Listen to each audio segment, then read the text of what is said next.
Good evening class. आज हम वो बच्चों के लिए बात करना है जो अभी 12 के प्रिपरेशन कर रहे हैं। ठीक। बहुत ऐसे बच्चे होते हैं जो 12 पास आउट होने के बाद भी वो डिसाइड नहीं कर पाते कि आखिर में हमें करना क्या है। ठीक। तो उसी के लिए 2022 में योगी आदित्यनाथ जी ने करियर काउंसलिंग के लिए मिशन निरामया स्टार्ट किया।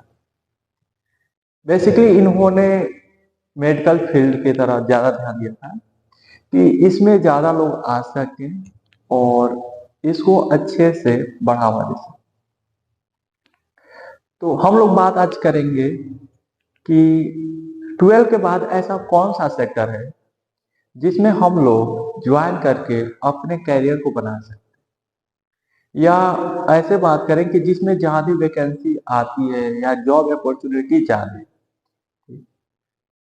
तो बेसिकली हमारा मानना है कि हेल्थ सेक्टर एक ऐसा डिपार्टमेंट है जिसमें बहुत सारी वैकेंसी आती है। ऐसा क्यों?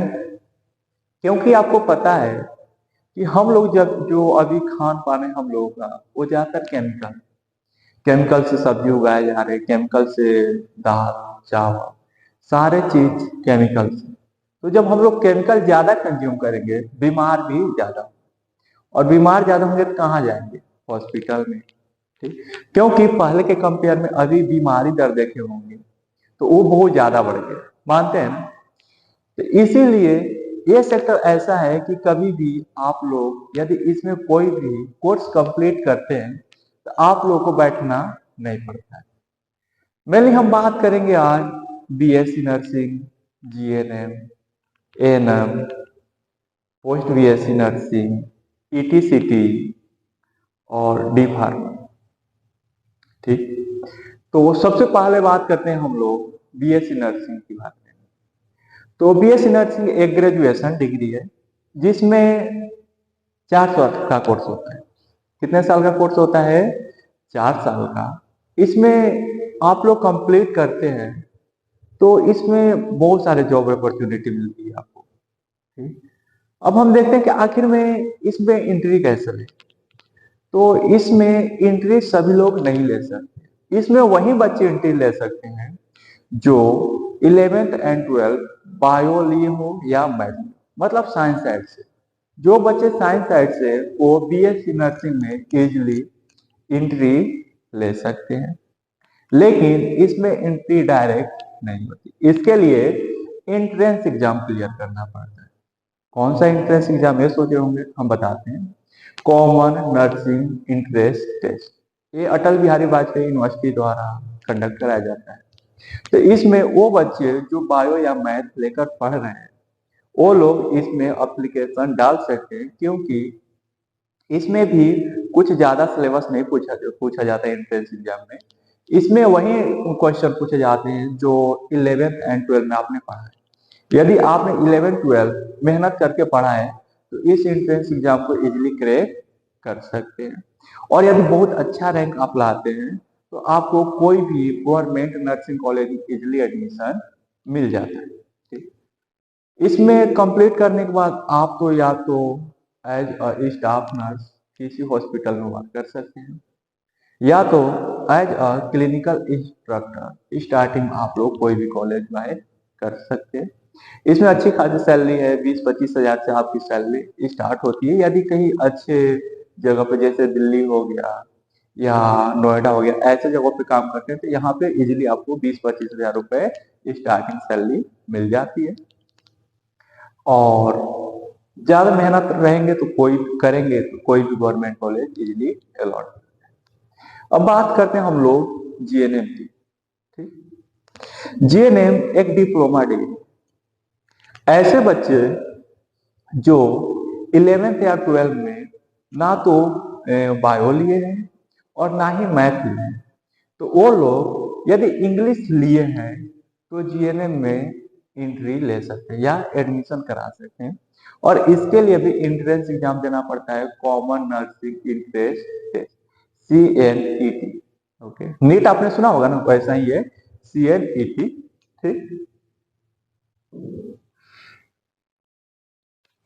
तो आप लोग सीएनईटी का भी एग्जाम देके इजिली जीएनएम एडमिशन ले सकते हैं। जो बच्चे बायोमैथ लिए हैं वो भी जीएनएम एडमिशन ले सकते हैं। ओके, अब हम लोग बात करते हैं कि इसमें जॉब कैसा मिलता है।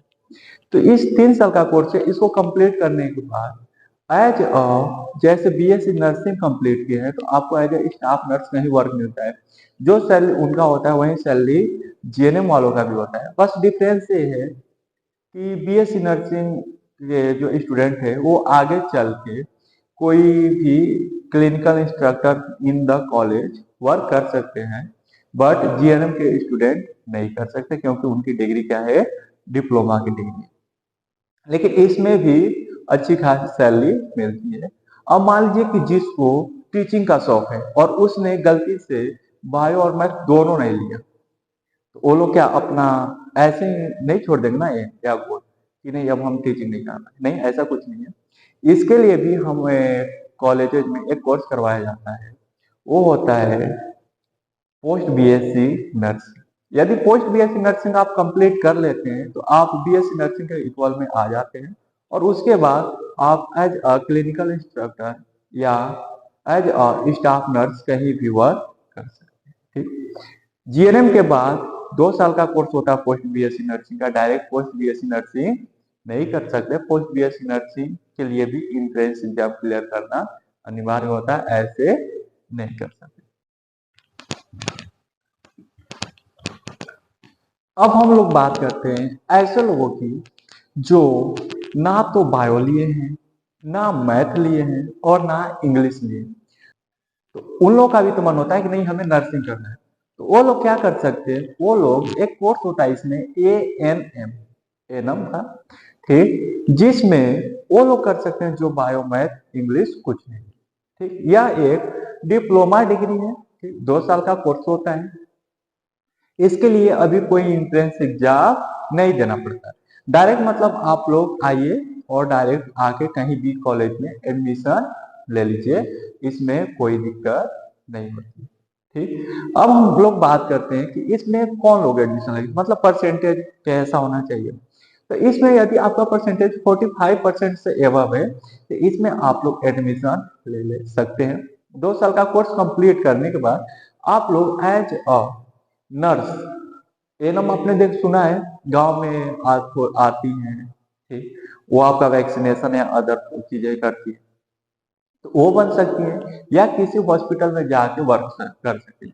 गवर्नमेंट में इसका भी सैलरी अच्छा खासा है। ठीक, तो आप लोग यदि नर्सिंग में आना चाहते हैं और बायो मैथ इंग्लिश कुछ नहीं लिया तो इसको एनम को आप लोग कर सकते हैं, एनम कोर्स को। ठीक, अब हम लोग बात करते हैं एक नया कोर्स लाया गया हमारे यहाँ, ईटीसीटी, इमरजेंसी ट्रॉमा केयर टेक्नीशियन। यह भी एक डिप्लोमा ही का ही कोर्स है, ये आपका पैरामेडिकल के अंदर में आता है। इसके करने के लिए क्या होना चाहिए, बायो और मैथ अनिवार्य है। यदि बायो और मैथ आपने नहीं लिया है तो इसमें एंट्री नहीं ले सकते। ओके, अब उसके बाद इसमें डायरेक्ट एडमिशन होता है, कोई भी एंट्रेंस एग्जाम नहीं देना पड़ता है, डायरेक्ट आइए और एडमिशन ले लीजिए। अभी जैसे जीएनएम इस 1-2 साल पहले, साल भर पहले, ठीक, मतलब इस बैच को छोड़ के 2024 में डायरेक्ट एडमिशन ही लेता था, लेकिन अब क्या कर दिया कि नहीं एंट्रेंस एग्जाम दो और तभी एडमिशन। तो ये भी वैसे ही है, ईटीसीटी हो सकता है कि 1-2 साल बाद या अगले साल ही इसको भी एंट्रेंस एग्जाम के थ्रू कर दे। तो आप लोग यदि इस फील्ड में आना चाहते हैं तो आप लोग इसमें एंट्री ले सकते हैं। इसमें फीस भी बहुत कम है, लमसम 1 लाख क्या कम है, हमें उतना याद नहीं है, लेकिन इसमें भी आप लोग एंट्री ले सकते हैं क्योंकि फीस भी कम है। तो आप लोग कोर्स कर लीजिए और कोई किसी भी हॉस्पिटल में जाके आप लोग वर्क कर सकते। ठीक, आप सोच रहे होंगे ईटीसीटी होता क्या है, इसका फुल फॉर्म होता है इमरजेंसी ट्रॉमा केयर टेक्नीशियन।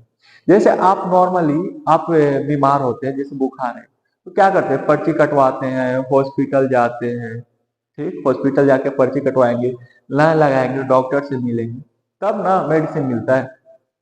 लेकिन क्या इमरजेंसी कंडीशन में क्या आप जाके लाइन लगाते हैं, नहीं। क्या किया जाएगा, आपको तुरंत एम्बुलेंस उतारा जाएगा और वार्ड में शिफ्ट किया जाएगा। ऐसा क्यों होता है, कौन करता है, ये जो इमरजेंसी ट्रॉमा टेक्नीशियन होते हैं वही लोग हेल्प करते हैं। इनका काम ये इमरजेंसी एंड ट्रॉमा के कंडीशन में केयर प्रोवाइड करना। ओके, तो ये भी कोर्स अच्छा है, आप लोग इसको भी कर सकते हैं। अब हम लोग बात करते हैं डी फार्मा के बारे में कि डी फार्मा क्या है। तो आप लोगों ने जानते ही होंगे ज्यादातर लोग कि डी फार्मा क्या होता है। मेनली एक डिप्लोमा डिग्री है, ठीक है, 2 साल का होता है। इसमें भी एडमिशन के लिए बायो और मैथ होना अनिवार्य है। बिना बायो और मैथ का एडमिशन आप लोग नहीं ले सकते। इसके लिए भी आपको एंट्रेंस एग्जाम देना पड़ता है, डायरेक्ट एडमिशन नहीं होता। ईटी सीटी और एएनएम दोनों में डायरेक्ट एडमिशन हो जाता है, लेकिन इसके अलावा किसी में भी एडमिशन आपका डायरेक्ट नहीं होगा। ईटीसीटी आपको समझ में आ गया। डी फार्मा के लिए भी एक एंट्रेंस एग्जाम होता है जिसको हम लोग बोलते हैं जीकअप। ठीक, यदि आप जीकअप को एंट्रेंस एग्जाम फॉर्म फिल करेंगे, उसके बाद एडमिशन लेंगे, कोर्स कंप्लीट करने के बाद आप लोग किसी भी फार्मा इंडस्ट्री में वर्क कर सकते हैं या किसी भी हॉस्पिटल में इन मेडिकल पे आप लोग वर्क कर सकते हैं या किसी प्राइवेट में मेडिकल वर्क कर सकते हैं या खुद का मेडिकल ओपन कर सकते हैं। इतने सारे जॉब अपॉर्चुनिटी आपको डी फार्मा में भी मिलता है। अब हम लोग बात करते हैं कि मान लीजिए कि आपका गवर्नमेंट कॉलेज नहीं मिलता है, इन द केस कि आप मेहनत किया लेकिन फिर भी गवर्नमेंट कॉलेज नहीं मिला, तो फिर क्या करेंगे। तो एक चीज ध्यान दीजिएगा, जब भी प्राइवेट कॉलेज में एडमिशन लेंगे तो एक चीज को ध्यान दीजिएगा कि वो कॉलेज आईएनसी द्वारा सर्टिफाइड, स्टेट द्वारा नहीं। क्योंकि आईएनसी द्वारा सर्टिफाइड कॉलेज से यदि आप कोर्स को कंप्लीट करते हैं तो किसी भी स्टेट में जाके वर्क कर सकते हैं, ठीक। लेकिन स्टेट द्वारा सर्टिफाइड कॉलेज में यदि आपने कोर्स कंप्लीट किया है तो अपने स्टेट में ही वर्क करना पड़ेगा, किसी अदर स्टेट में नहीं जा सकते। और आपको पता है कि अपने स्टेट के कंपेयर में अदर स्टेट में बहुत ज्यादा सैलरी मिलता है। जैसे बिहार में चले जाइए, झारखंड में चले जाइए, इधर बहुत ज्यादा सैलरी है compare to our state Uttar Pradesh, ठीक। तो आप लोग कोशिश कीजिएगा कि जो वो कॉलेज जो आईएनसी द्वारा सर्टिफाइड हो उसमें ही एडमिशन, ठीक। एक चीज और, जो हमारा हॉस्पिटल है साई हॉस्पिटल, ये है हमारा साई हॉस्पिटल, ठीक। तो ये जो हमारा हॉस्पिटल है वो एनएबीएच द्वारा सर्टिफाइड है, national accreditation board of hospital, ठीक। तो वो भी एक बोर्ड है जो अच्छे अच्छे जो इंटरनेशनल लेवल पे हॉस्पिटल है या बहुत अच्छे हैं, ठीक, तो उसको सर्टिफाइड करती है एनएबीएच।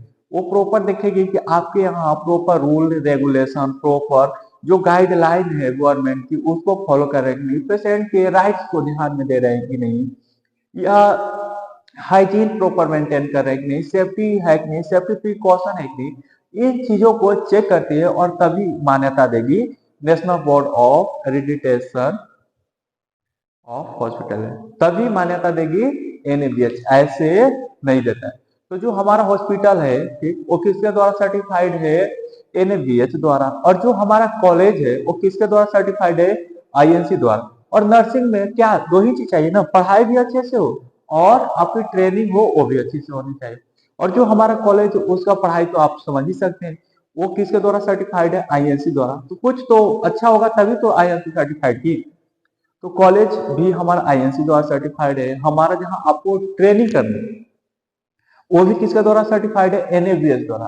तो नर्सिंग में आप जब भी एडमिशन लीजिएगा इन दोनों चीजों को ध्यान में रख के कीजिएगा कि जो आपका हॉस्पिटल होना चाहिए वो एनएबीएच द्वारा सर्टिफाइड हो और जो आपका कॉलेज हो वो बेसिकली आईएनसी द्वारा सर्टिफाइड हो। यदि ये चीज आपको मिलता है तभी एडमिशन लीजिएगा, वरना नहीं लीजिएगा। और हमारा कॉलेज जो है वो रियली बेस्ट है, बहुत बेस्ट, ठीक। क्योंकि हमारे यहाँ अच्छे फैकल्टी भी है, लाइब्रेरी मिलता है आपको, डिजिटल बोर्ड वाले स्मार्ट क्लास दो दो लगे हुए हैं, एक पे तो मैं पढ़ा ही रहा हूँ, एक पीछे भी है जो मैं पहले वीडियो बनाता था उससे। तो है अच्छे है कॉलेज, आपको प्रॉपर हॉस्टल में रहने की भी सुविधा है। तो आप लोग जब भी लीजिएगा तो ये चीजें देख लीजिएगा, तभी कहीं भी एडमिशन लीजिएगा। ये नहीं करें कि नहीं हमारे कॉलेज में, लेकिन हमारा कॉलेज बेस्ट है, ठीक। आप लोग पहले प्रायोरिटी रखिएगा गवर्नमेंट कॉलेज का, गवर्नमेंट कॉलेज नहीं तो Sai hospital and college of nursing, okay. एक चीज और, जो हमारे जैसे हमारे यहाँ इस एरिया में इकलौता ऐसा कॉलेज है जहाँ पे वीडियो रिकॉर्ड करके प्रोवाइड किया जाता है। मैं भी प्रॉपर वीडियो रिकॉर्ड करके प्रोवाइड करता हूँ। जैसे देख लीजिए, आपको दिखाता हूँ। हमारे कॉलेज में एक और सुविधा दिया जाता है कि जो बच्चे, जैसे मान लीजिए कि कोई चीज समझ में ना आ रहा, तो उनको मैं अपना प्रॉपर रिकॉर्डेड वीडियो बनाता हूँ और बच्चों को प्रोवाइड करता हूँ कि बच्चे इसको देख के अपना प्रॉपर क्लियर कर सके, उनको कोई कंफ्यूजन ना हो। ठीक, तो आप लोग कोशिश कीजिएगा कि Sion hospital is best and Sion hospital and college of nursing is very ठीक। तो आप लोग यहीं आइएगा। धन्यवाद। ज्यादा इंफॉर्मेशन चाहिए तो आप लोग कांटेक्ट कर सकते हैं और प्लीज सब्सक्राइब कर लें। Thank you.